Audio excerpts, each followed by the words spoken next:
Okay. So here in the US, there are dumpster sites where we can throw away our junk for free. Yan, okay. Yay, tapon mo na. Yes! Oh, it's such a beautiful weather today.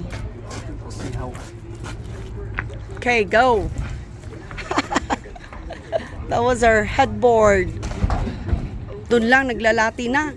Hay nako, nakita niya ang pako niya, nagreklamo pa siya. Na nandun lang naman nakakalat.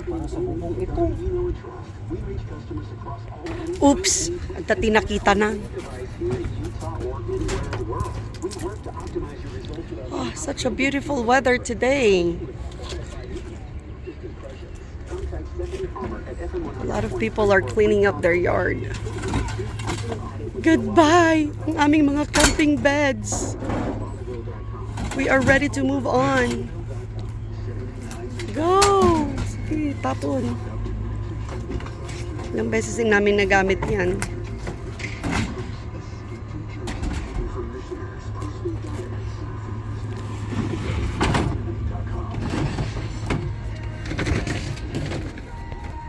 Shoot.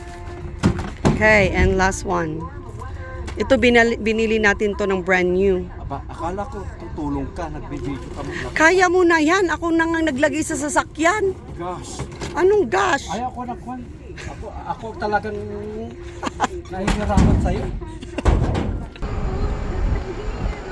Oh my gosh, it's a beautiful weather. Look at that. Ganda pa ng hangin niya. Okay, tapos na kaming magtapon. Ngayon kakain naman kami. Finally, magla-lunch na kami. So magdi-date kami ni Henry. Anong papakain mo, Henry? In and out. In-N-Out burger daw. Wala bang mas healthy na lunch? In and out, number 3. In-N-Out number 3. Ano ba yon? Parang palagi ka sa In-N-Out ah. May pa number na... Meron pa sila number 3? 1, 2, 3. 1, 2, 3 na 1, 2, 3.